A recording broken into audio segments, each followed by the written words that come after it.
everything on time. And so since Anna and I are both here, I will get us started.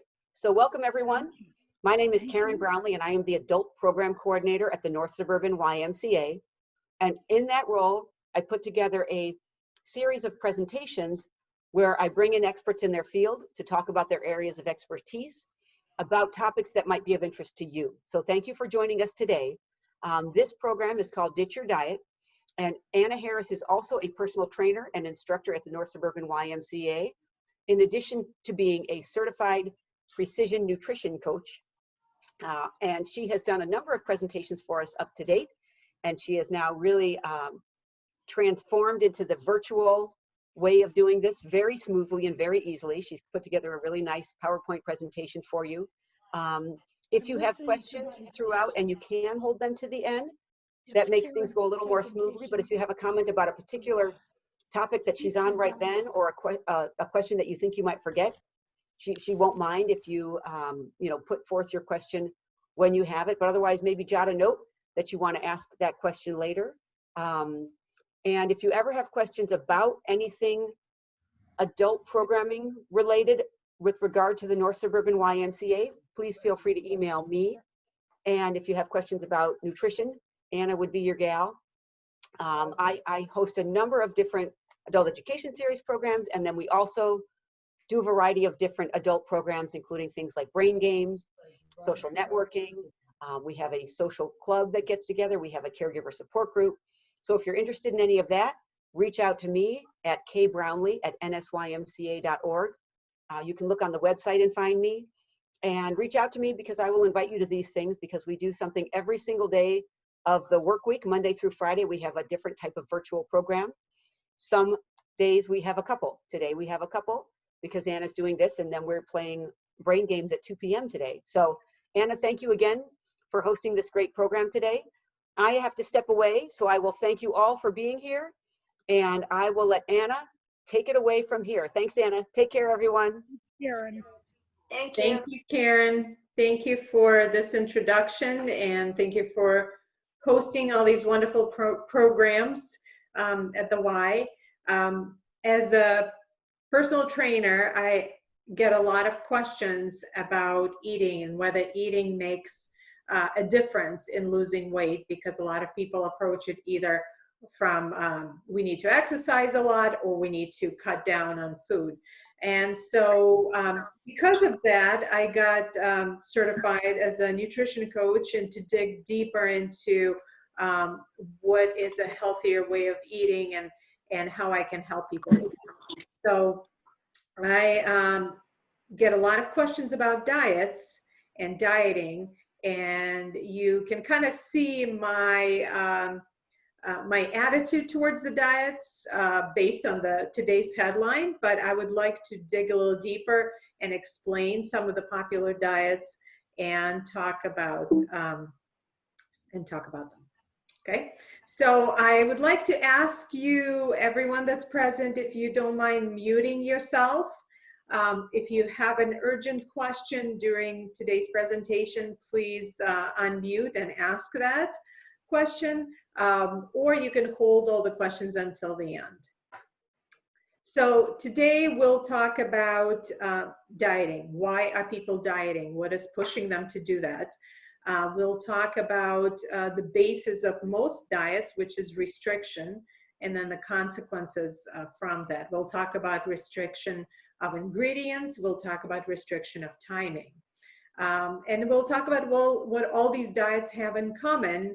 And you can kind of tell from the agenda that one of them will be restriction. We'll talk about some sustainable solutions for weight loss and following goals and being consistent with healthy eating. Now, we will not discuss diets chosen out of medical reasons related to allergies, gluten, or diets for religious reasons. So we'll just talk about diets that are non-medically related to people. So people tend to think that specific nutrients are to blame for weight gain. In fact, according to statistics, 50% of the people think that obesity is caused by what they eat. And that is often a question I get asked, what should I be eating? People always focus on what. And they blame certain nutrients for weight gain. So quarter of the people think that it is the carbs that are to blame. So 25%, right?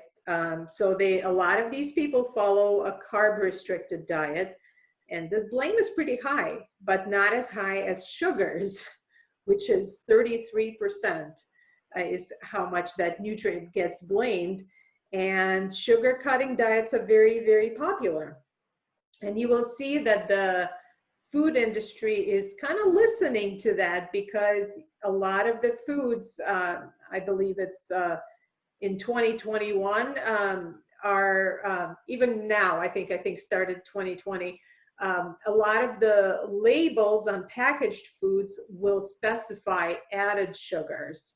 So because that's important, whether it's natural sugar or added sugar with processing. So people get more informed about that because they want to know. So there's demand for knowing that.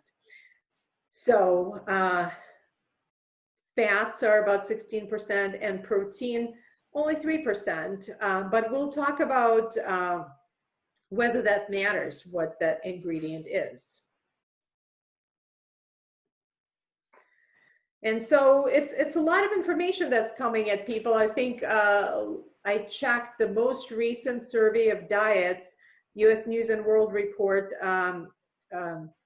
magazine puts out a survey of, they call the best diets, 51 different diets on that list. So that's a lot of different ways to restrict, modify. It's a lot of information coming at people, and a lot of it is conflicting. And so it's kind of hard for people to know what foods to eat, avoid. It makes them doubt their choices, and makes them often go on a diet, because there's so many different options that are shown to help get healthier. In fact, if you look at the total number in the United States, more than 45 million Americans go on a diet each year. So I wanted to put it in perspective for you. That's more than the population of Texas and Illinois combined. Every single person in those states. That's how many people go on a diet every year nationally. And January is typically the biggest time to do that. Now, I wanted to ask you, and you don't have to unmute yourselves, but I wanted to ask you whether you agree with any of these points, what a diet is. And if you agree, raise your hand. If not, then just shake your head.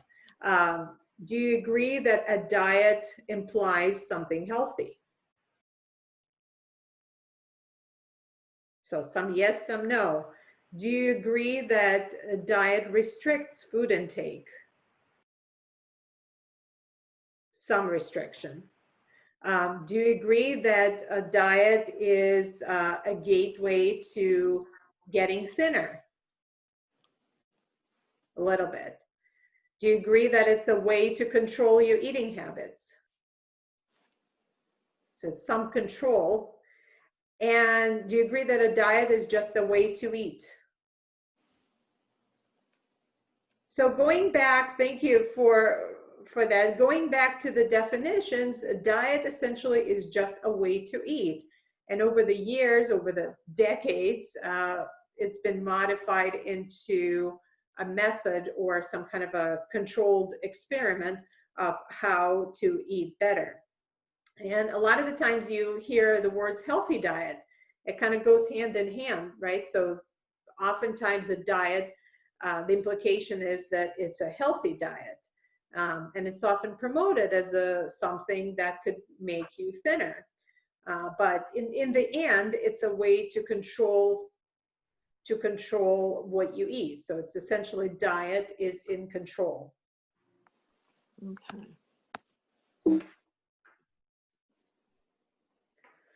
So let's discuss in brief some of the popular restrictive diets.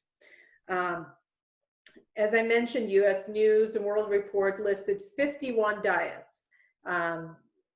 On their list, number one most popular diet was Mediterranean. And that diet, often you hear on the news, has been promoted as one of the best ways to eat healthier, to live longer.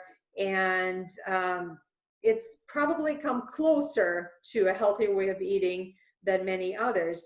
But we've looked as a society for many years, what is the optimal way to eat? Because we're always trying to get better, to get healthier. But the search continues, and I'm sure that the list of diets will only get longer. The best test whether something is working for you, whether you call it diet or just a way of eating, is if it works for you, if it is sustainable for you personally, because something that works for me or a friend of mine is not going to necessarily work for somebody else. Everybody is different, and no one way of eating is appropriate to everyone. But at the basis of all diets is restriction. Most diets are based on restriction. And restriction leads to not always great results. Number one, it leads to overeating, because our bodies are made to always strive for what we call homeostasis. So that happy balance, happy medium. So not too much, not too little, but staying in that same place, that same shape. Okay, more for me too. Yes.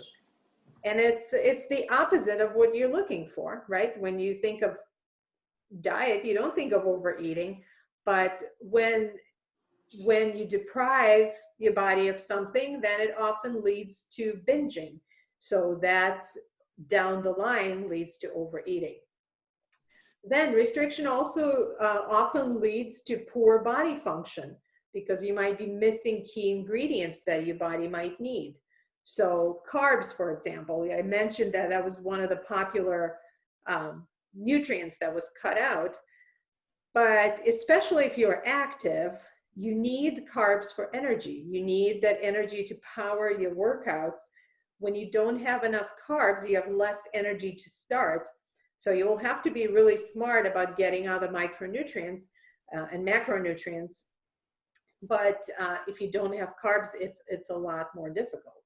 Or some people might go gluten-free. That's been a popular kind of craze when they don't have any gluten sensitivity. And that means you might miss some of the important B vitamins, fiber, other nutrients you find in foods that might contain gluten. Restriction also can have some emotional, mental effects. You might feel bad, guilty, you might feel depressed when you're not adhering to the diet. And research from one example I have is the University of Canterbury in New Zealand. They say that people who associate guilt with what they eat, in their experiment it was chocolate cake, the people that associate guilt with what they eat are less likely to maintain their weight over a year and a half, or have any control over what they're eating. So that guilt is not a good thing to have in your strength pocket. And then of course there are mood effects that we'll discuss as we go into some of those popular diets, so feeling cranky and depressed.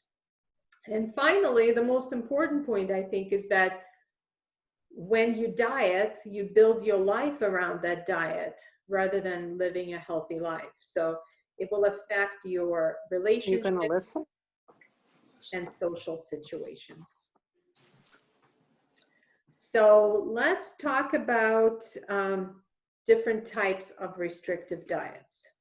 Now, as I mentioned, there are many, many diets, but I'm only going to be bringing up the ones that I get asked about most frequently, and the ones that have been kind of more in the news lately, the ones that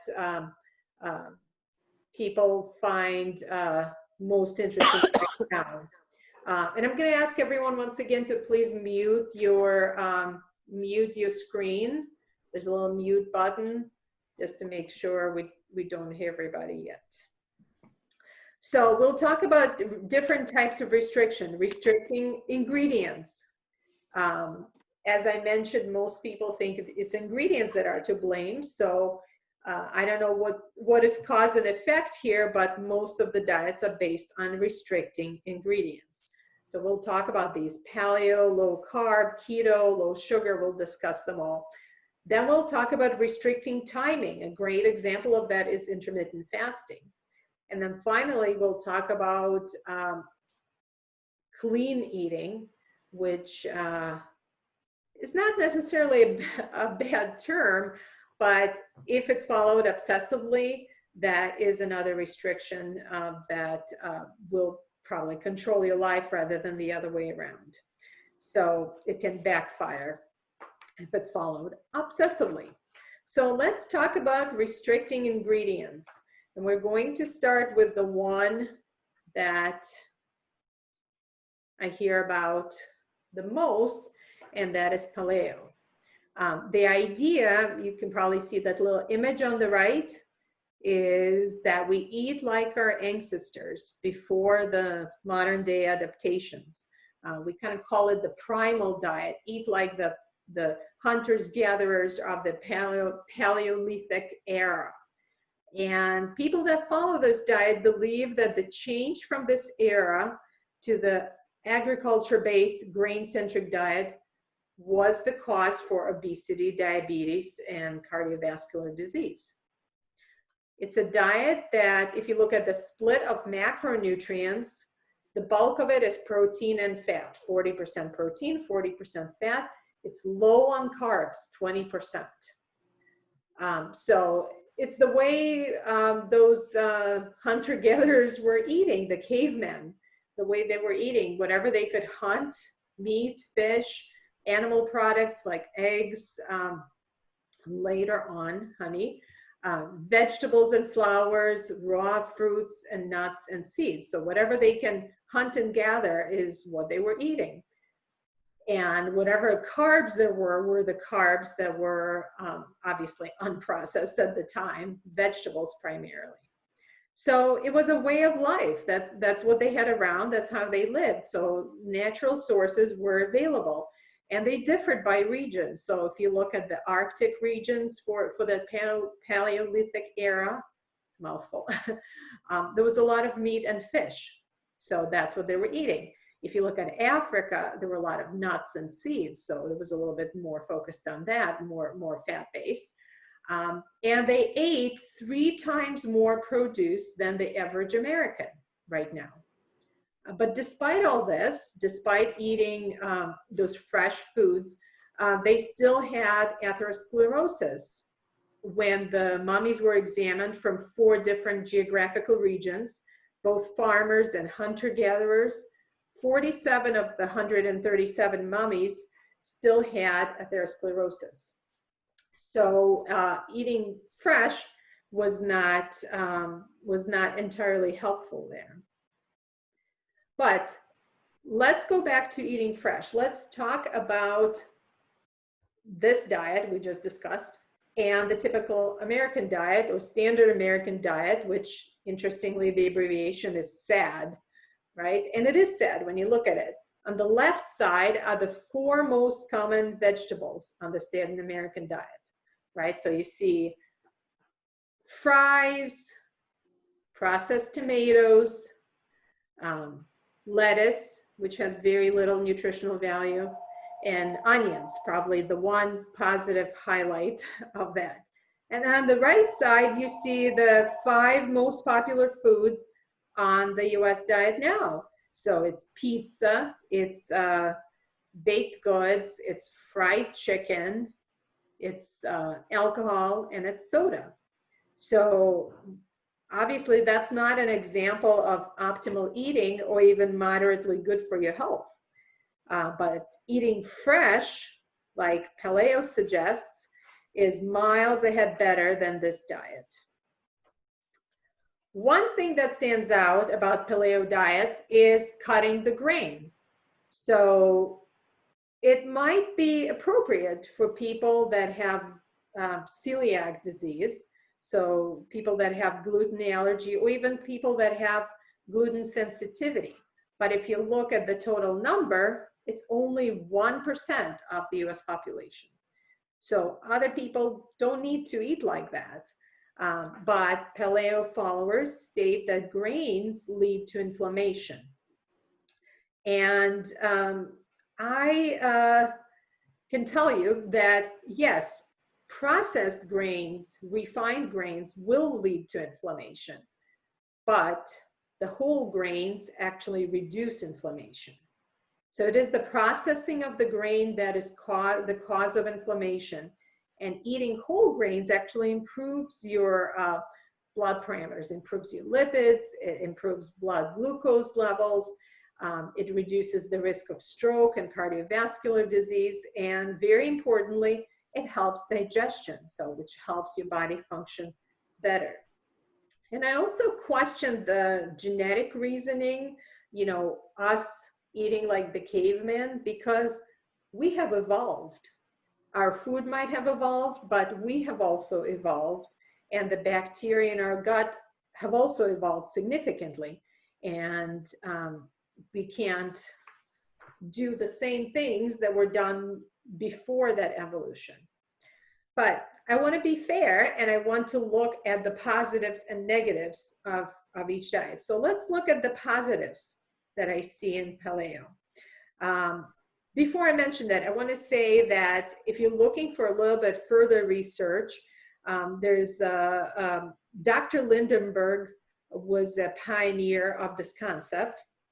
He's now gone, but he published a lot of research on paleo in a New England Medical Journal. And there's also a book called All About Grain that relates to some of the paleo concepts that can give you a little bit more information. But let's look at the positives. First of all, it's fresh ingredients, right? That's a positive. It's much better than that standard American diet of pizza, cookies, you know, canned tomatoes. So it's whole foods, it's lean proteins, it's fresh fruits and veggies, nuts and seeds. That is great quality ingredients. This diet is also very filling because there's a lot of protein and fiber and fat. So this diet will not make you hungry. And according to Dr. Lindenberg, it showed improved blood markers and blood pressure. So it could be a big improvement compared to the standard American diet, but I think excluding the grains, especially those beneficial whole grains, is not sustainable and it's not helpful. I think unless you are allergic or sensitive to gluten, having grains is an important component of a healthy diet. You need that energy, you need that fiber, you need those grains to function better. And there's no evidence, no definitive evidence that whole grains are harmful. And the same is with dairy and legumes. You know, beans. Beans are also another great source of fiber. And a lot of the blue zones, the long living populations around the world, they name beans and legumes in general as their primary, one of their primary ingredients in their diet. So excluding grains is a negative in my book. I also mentioned that we're not the same as our ancestors. We have evolved, our digestive system has evolved, the bacteria in our gut has evolved, so we can't live the same. And finally, and most importantly, restricting what is allowed and what is not allowed is cause for anxiety. It's hard to follow. It's hard to always think about what you can eat, what you cannot eat. It's not necessarily sustainable long term. So we'll get back to what is sustainable long term a little bit later. But next, I wanted to bring up the next diet to discuss that is brought up very frequently, and that is keto. This diet originally was created in 1920s at the Mayo Clinic as they were working on different approaches to help kids with epilepsy get better. And they looked at the nutritional approach of high-fat, low-carb diet, and they saw significant improvements. So that picked up from there and somehow turned into a big trend because of some of the benefits of ketosis. So I wanted to explain what ketosis is in very simple terms. Essentially, when your body is low on carbs, it's starved of carbs, it releases fatty acids from stored body fat because you always have that supply sitting there. So combined with coenzymes, they form acetyl-CoA, which forms your friends, the ketones. The ketones are then released by the liver into the bloodstream, and then any cells can use those ketones for energy. So in simple terms, ketosis is essentially the effect of starving, and how quickly it happens depends on age. So babies can go into ketosis very quickly, right? Because they run out of those fat supplies quickly. And when we run out of glucose, we'll look for another fuel source. So those ketones are a helpful fuel source. So right now there's actually research going on in terms of supplementing with ketones. It started in the 50s and it's still going on, and there's still not enough definitive research, but that is basically how keto works. What is done is they reduce the carbs.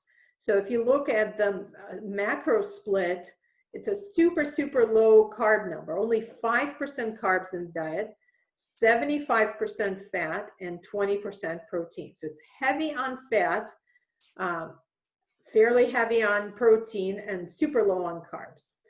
What is eaten in this diet? Some protein. Meat, chicken, seafood, and eggs are the primary types of food.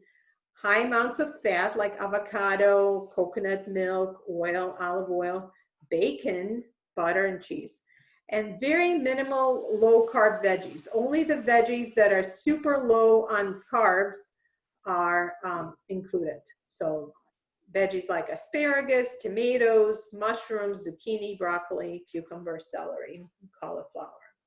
So if you look at the types of foods that are allowed, essentially it's one of the most restrictive diets because you cannot have any dairy except butter and cheese, no fruit, no beans, grains, or legumes, no starchy vegetables, no slightly sweet vegetables like beets or carrots or squash, and most of the processed foods, except pork rinds, somehow made the cut. So there's a lot going on here, right? So, but I still want to try and find some positives.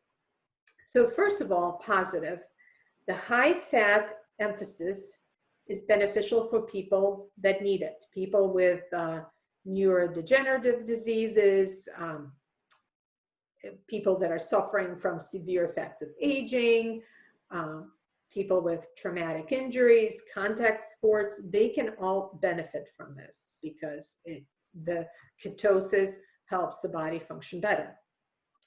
And it's filling in a way because fat is a very satisfying ingredient. It also is a high calorie ingredient. And this diet is recognizing the importance of feeling full. And then most importantly, this diet tries to limit processed ingredients, except for pork rinds somehow and bacon. But most of the processed ingredients are eliminated. The negatives are that the low amount of carbs leads to quick water weight drop. Now you say, well, weight drop is good, but it's a large part of it is water weight. So after 4 weeks, insulin levels level out, kind of become level, and those negatives I felt through a little bit more. The severe restriction may feel depriving. So when you feel, even though you might feel satisfied from the fat and protein in the diet, the restriction may feel depriving, so it's hard to sustain. And it's not enough protein. And when you looked at it, it was only 20% protein. It's not enough protein to build muscle. And we need protein to rebuild the muscle. Muscle requires that. So if you are active, that is a tough diet to build strength on. And processed ingredients are cut out, but it's not really, it's not consistent. So some things like bacon and pork rinds, why is that included? So there's a little bit of a lack of logic. Very importantly, I think the limitation on fruits and whole grains does not make sense, because yes, it helps with ketosis, but you're eliminating a lot of the micronutrients. You're eliminating a lot of the vitamins that our body also needs from those types of foods. And most importantly, ketosis includes restricting calories. So it's a nutritional stress that adds up. When you're training, when you're exercising, you need to prioritize getting protein to rebuild the body, right? And trying to build muscle while in ketosis is like stepping on your gas and your brakes at the same time. It doesn't make sense. And we need insulin for growth. We need carbs around training. We need protein to rebuild the muscle. So moving on, low carb diet. True or false? I'm not going to ask you to raise your hand this time, but I'm going to address each of these myths one at a time. So first one, carbs spike your blood sugar and insulin, adding to body fat. That is the main reasoning that you hear about people going low carb.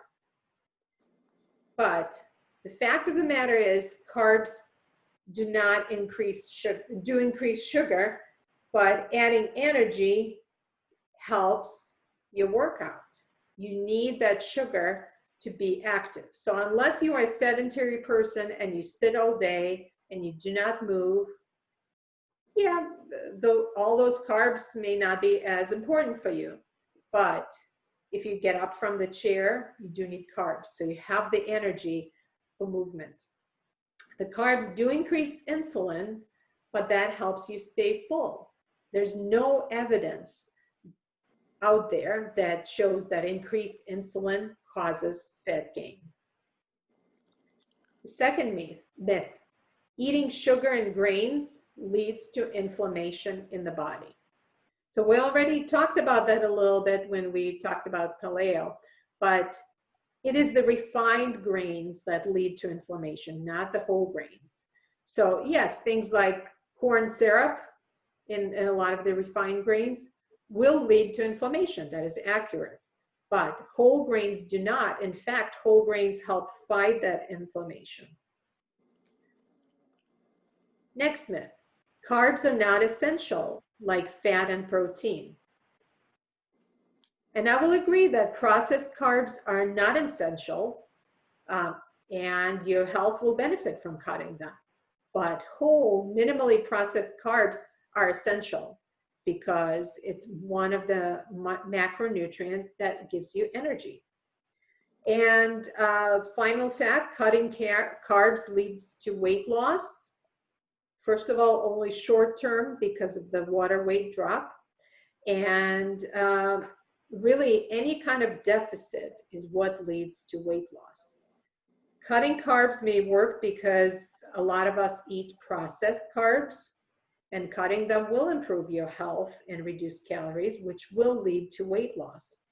I mean, that is the whole reason why some of these diets like Atkins and keto and paleo are popular. It works for people that are sedentary because you don't require much energy to exercise or move. But if you are active, cutting carbs if you're physically active can lead to a lot of negatives. It slows your metabolism. Your stress hormones go up. Muscle growing hormones go down. So you might feel cranky and sluggish and tired. When your carbs are low, your levels of hormone T3 drop. And T3 is the most active hormone needed for blood glucose management and metabolism to function well. If you exercise regularly, you need enough carbs to produce testosterone, for men in particular. And when carbs are low, there's very little testosterone, but there's a lot of cortisol. And we know that cortisol leads to a lot of actually fat accumulation around the midsection. So for women, it also low carb levels often lead to lack of periods, and increased cortisol and stress reduces fertility and increases blood sugar swings, and that fat accumulation around the midsection. You also may feel fatigued. There's short-term weight loss, but no long-term weight loss. And insulin is really important.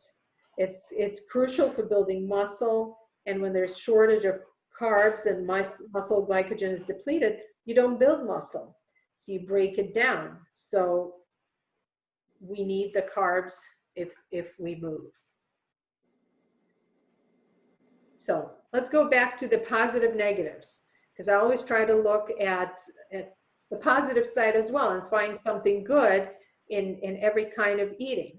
So low carb means low processed carb junk too. So we've discussed that not all carbs are created equal. Whole grains are amazing, but highly processed carbs, not amazing at all. So cut them out. That's great. It does work. Low carb works for extremely sedentary people, because lack of movement means less need for energy to fuel a workout. It also works for people with neurological diseases. And low carb doesn't mean that you have to restrict yourself to, 5% or 20%, whatever that is. It's just if you don't require a lot of energy for movement, then eat a little bit less carbs without staying restricted to a particular diet. And also going low carb means more room for other macronutrients like quality proteins and fats. And a lot of the times people go on a diet because they're struggling with cravings. And cravings are often caused because people are not eating enough. And a key to eating enough is a little bit more quality proteins and fats. The negatives list is a little bit longer. So low carb leads to fatigue, it leads to mood swings, the blood sugar drop affects energy level, and that can lead to anxiety and even depression. It means lower fertility and loss of periods for women. It affects women's hormones a little bit more than men, but it does also lead to the drop in testosterone in men. It leads to low carb eating, brings the loss of bone density and muscle mass, because muscle needs that glycogen to rebuild. So that's going to affect the bone density as well. Chronic inflammation, more fat around the midsection because of reduced insulin and increased cortisol means there's more fat around the midsection. And finally, veggies are carbs too. So when you're cutting carbs, you're cutting veggies. And why would you eliminate something that is so amazing for your health?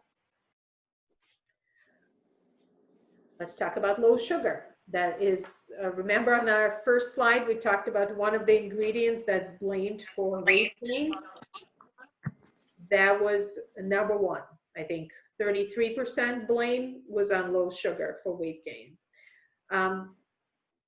But the fact of the matter is, we need sugar. We need it to power our cells and convert it into fuel. It's a group of molecules with a similar structure, and sugar occurs naturally in most foods. But processed foods have a lot of added sugar, and largely because companies have discovered that palatability factor of the right balance of sweetness and saltiness and fat to make foods, processed foods, appealing. So you buy more of them. And sugar is definitely the key there. It's digested very quickly. It's a simple molecule, so it's digested very quickly. And a lot of people talk about low sugar being linked to obesity epidemic. And it's not just sugar. There's more, we eat more of everything, more of carbs, more of fat, more of everything. So if you look at a banana, there, you know, it's different kinds of sugar. A single banana has some fructose, has starch, has glucose, has sucrose, a little bit of everything. So there are all these different sugar types. And most carbs are broken down into simple sugars to be digested faster. So there are types of carbs, but not all carbs are sugar.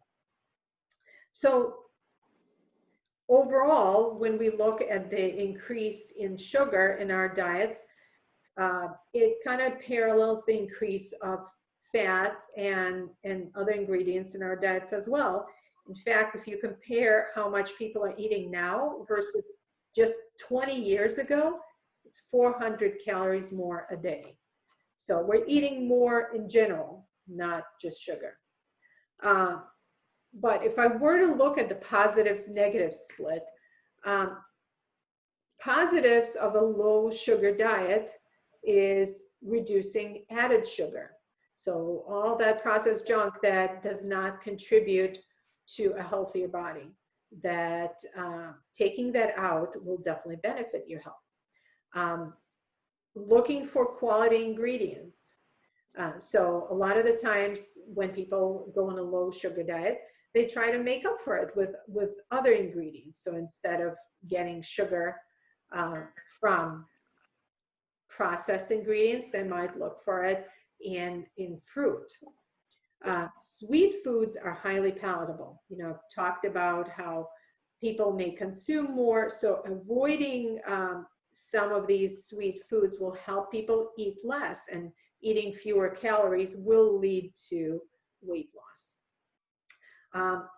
Looking at low sugar makes people a little bit more aware, so you're learning to read labels better, and that awareness is very important.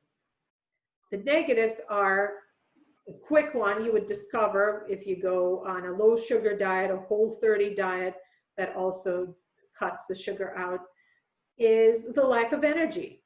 You will feel like you're dragging, especially if you're an active person. And the reason is because all of our cells need sugar for fuel. And the cravings may lead to mood swings, and it's especially dangerous for people with different disordered eating conditions, because that may aggravate it. Replacing sugar with other foods in larger quantities is another danger, because the deprivation can lead people to look for compensating with other foods, and sometimes it's fats and processed carbs as well. And eliminating fruit, because it's highly glycemic. That would make you also miss a lot of valuable nutrients. So that was a brief overview of some of the diets, most common diets that restrict nutrients. Now let's look at restricted timing.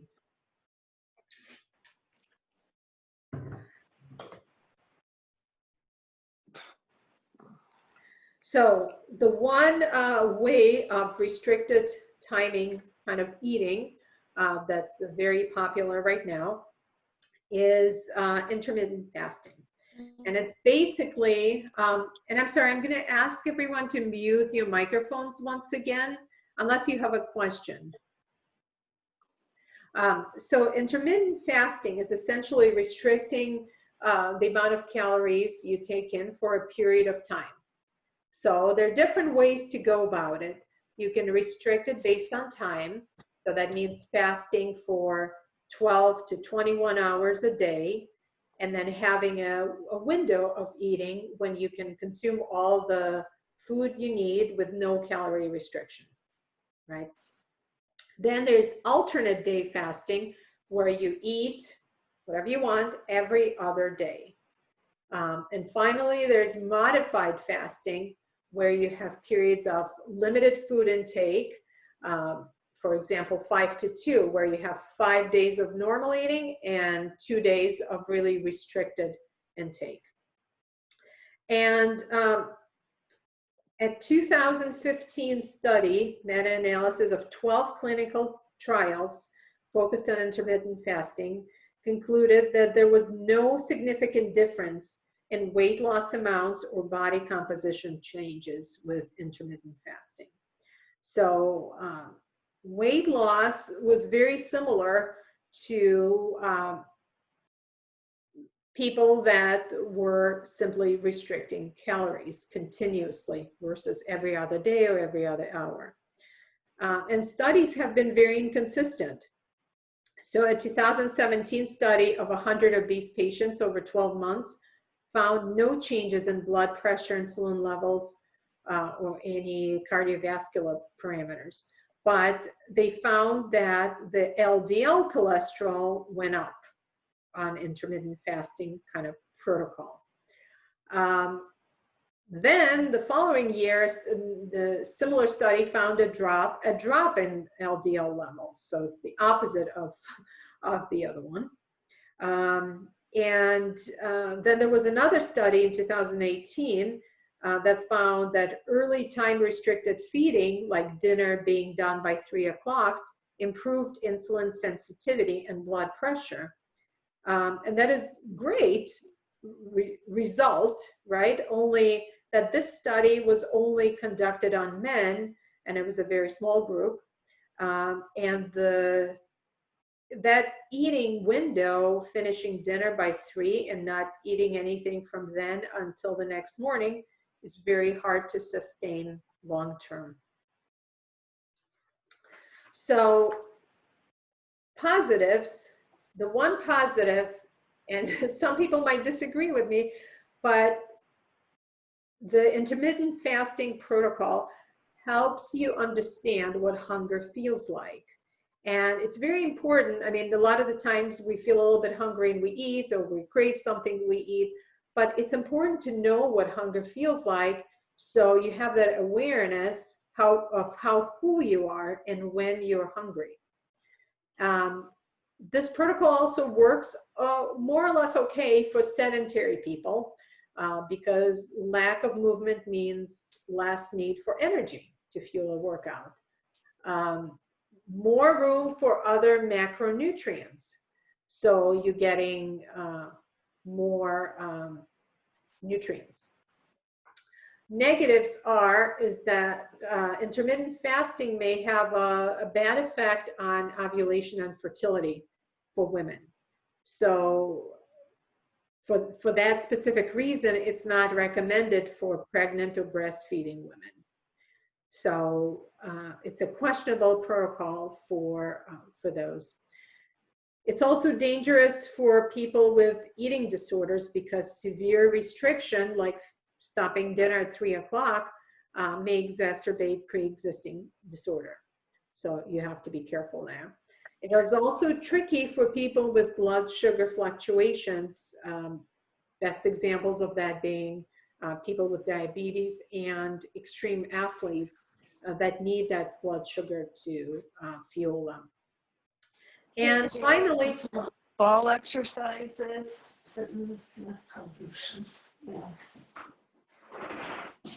And finally, there's not enough information available. And a lot of the studies, just the couple that I mentioned, that most of them are inconclusive and they're contradictive. So more research needs to be done. So all that summarized, I want to ask you, what is the same? And I have these cute twins. They're just a picture, they're not mine.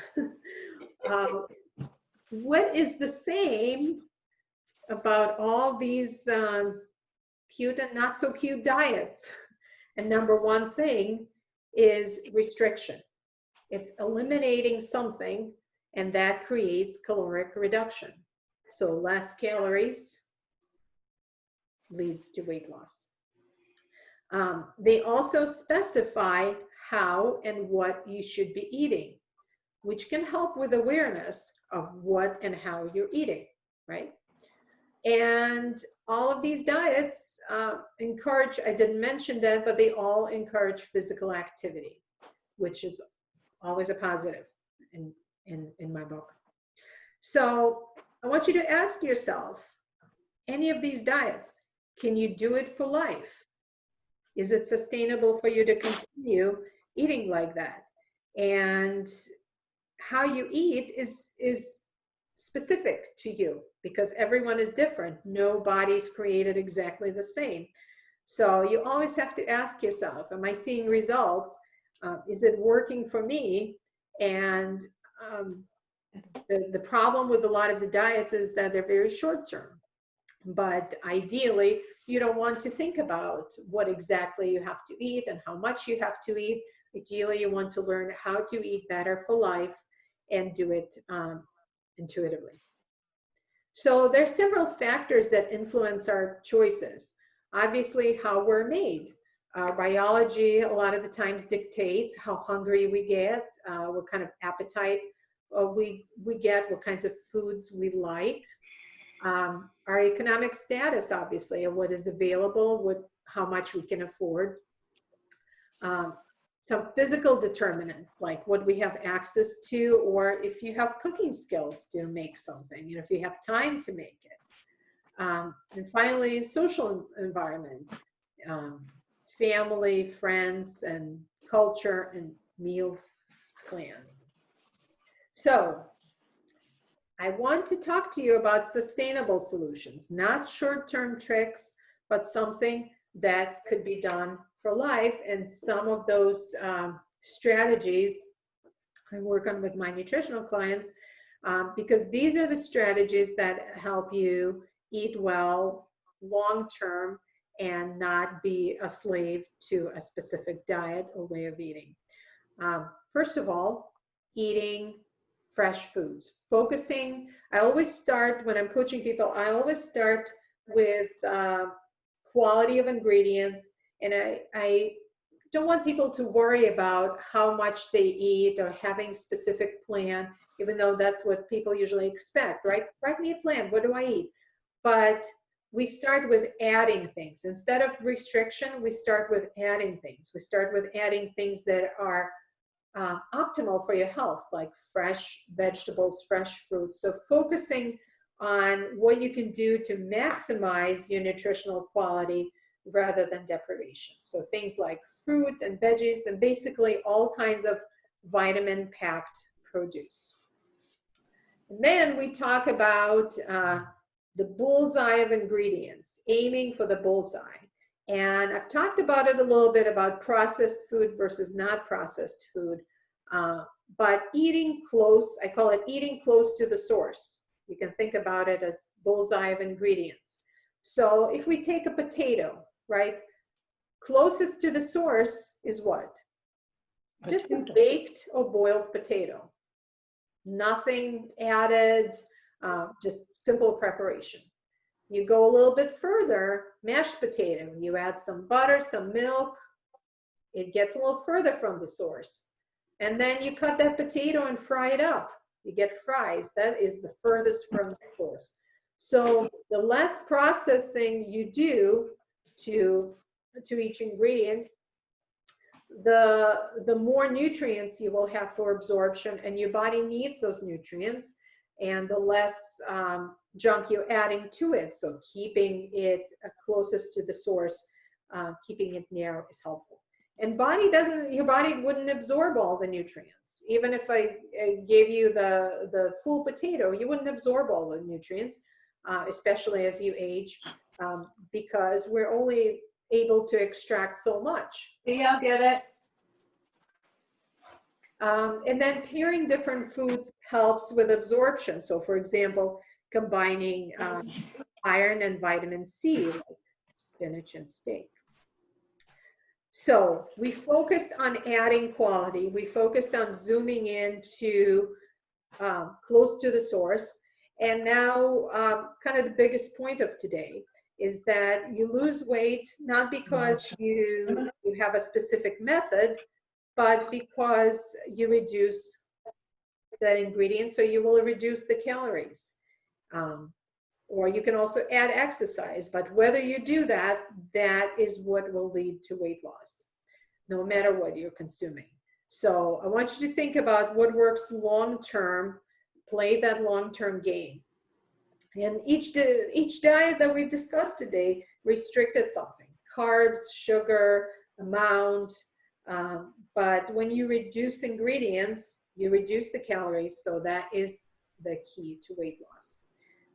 So I want you to think about what is sustainable, because otherwise it's pointless. Something that is done for a short term and then a lot bouncing back to previous state is not really helpful, and that's not, I'm sure, the goal you're looking for. And dieting often triggers that overeating that can result in more calories. The one thing that is very important, and a lot of the diets do have it, is knowing what you eat. So having that awareness. That's kind of the second block of eating well, besides focusing on quality, is mindfulness, right? Because overeating,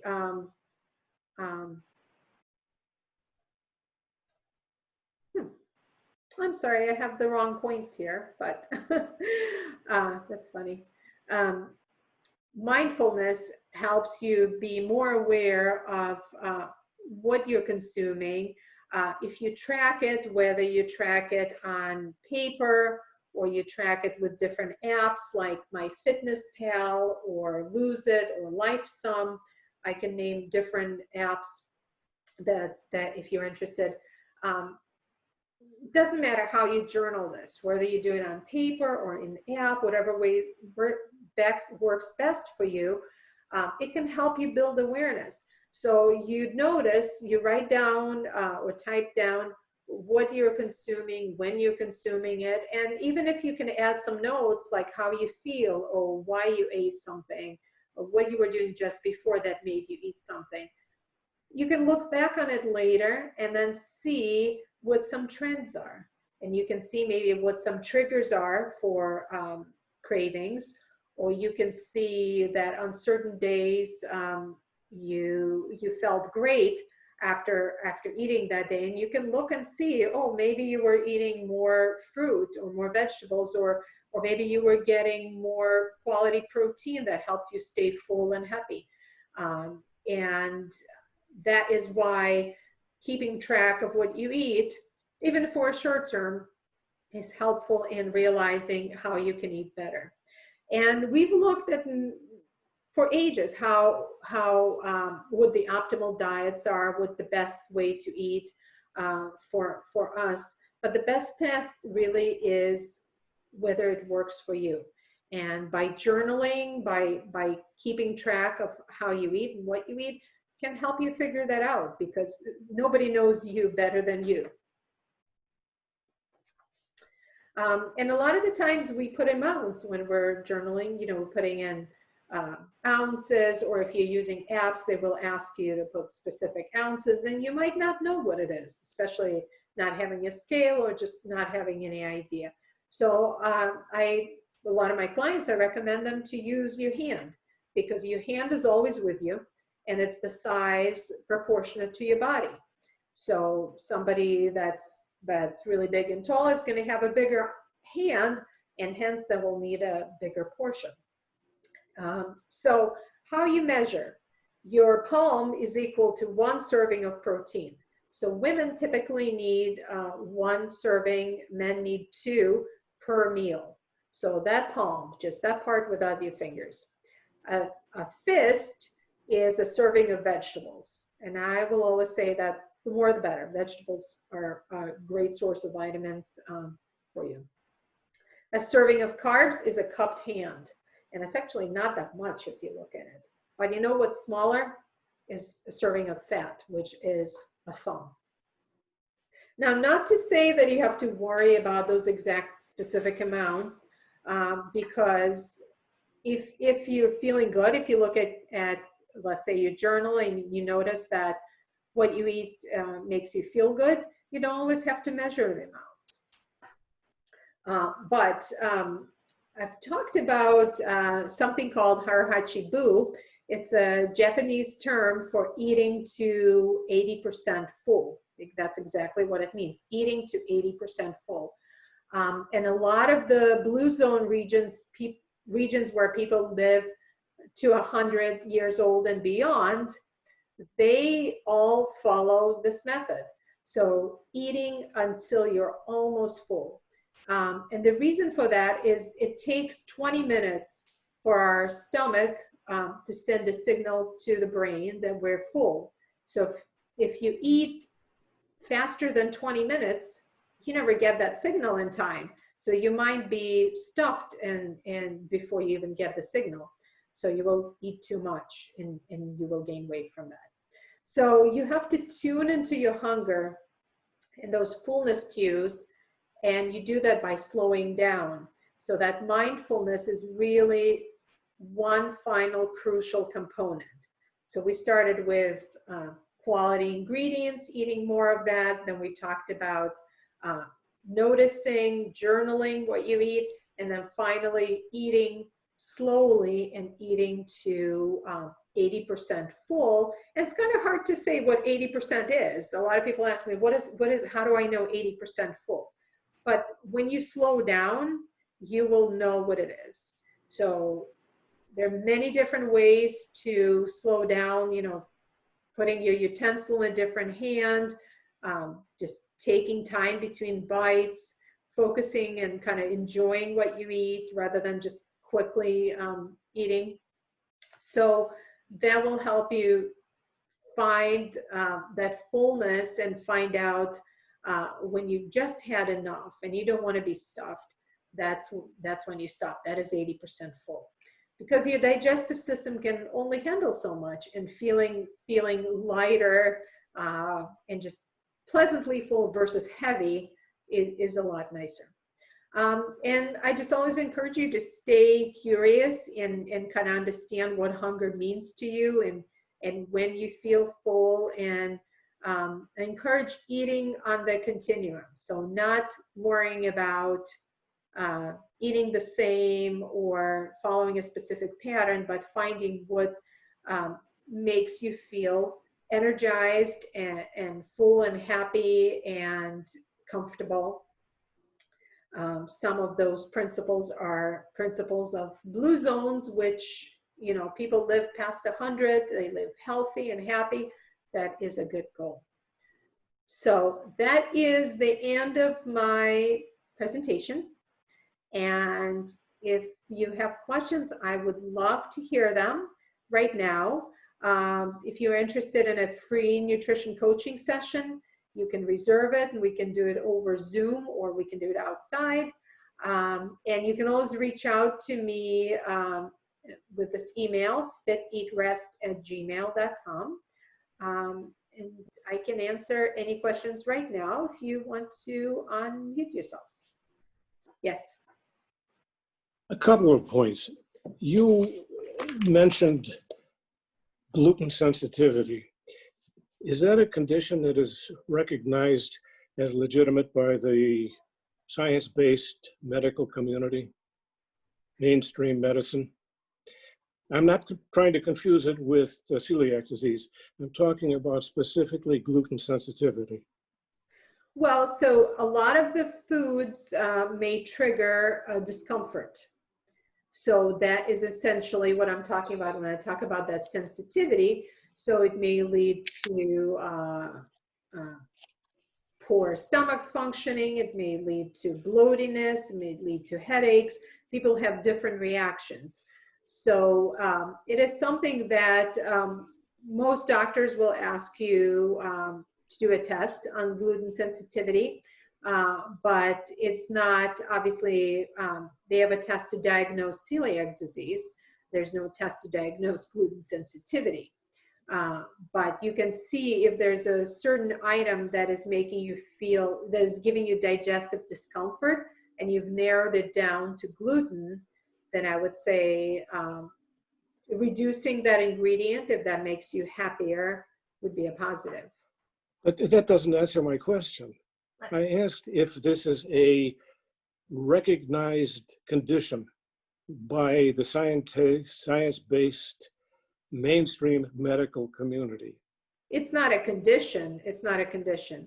It is simply physical discomfort that you could feel also from eating dairy, or you can feel it from eating nuts. You might not have an allergy or a diagnosed condition, but your body doesn't function as well with those foods. So the recommendation of nutritionists would be to reduce that food.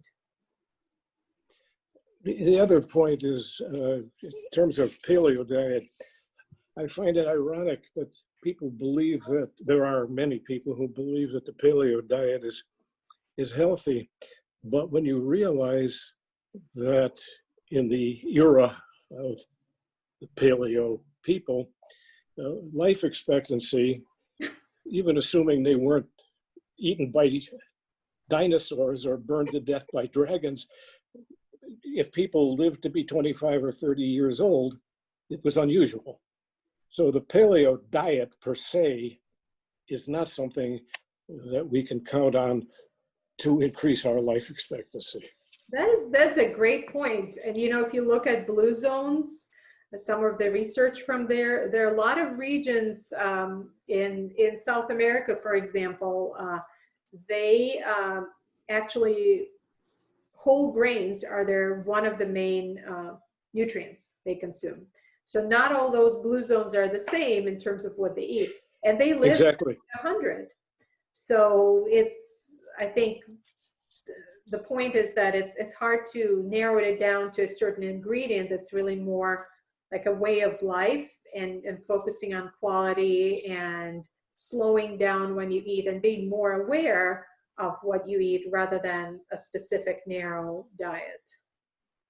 Yeah, that's a great point, that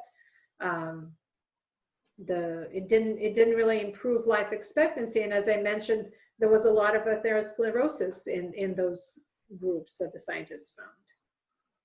Thank you very much, Anna. Greatly appreciated. Thank you for being here. Yes, thank you.